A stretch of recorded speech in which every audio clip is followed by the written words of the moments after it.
Form హౌజులు కట్టుకున్నారు. వాళ్ళు form హౌజులు కట్టుకుంటే మనకు అభ్యంతరం లేదు, వాళ్ళు సంతోషంగా ఉండడమే మనకు కావాల్సింది.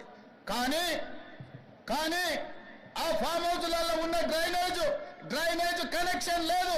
వాళ్ళ డ్రైనేజ్ తీసుకొచ్చి గండిపేట నీళ్ళలో కలిపిండ్రు.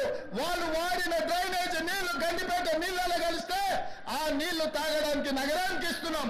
నేను అడుగుతున్న మిత్రులారా, ఇవాళ మీరు చెప్పండి, ఎవరో బలిసినోడు కట్టుకున్న ఫామ్ హౌస్ డ్రైనేజ్ నీళ్లు గండిపేట తాగి నీళ్ళలో కలుస్తుంటే ఆ నీళ్ళని నగర ప్రజలకు తాగడానికి ఇస్తే ముఖ్యమంత్రిగా నేను వైఫల్యం చెందినట్టు కాదా? ఒక్కసారి ఆలోచన చెయ్యండి.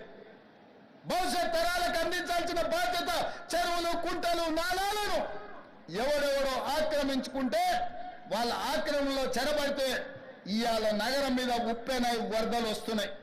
ఆ వరదలు ఎక్కడికి వెళ్తున్నాయి? బస్తీ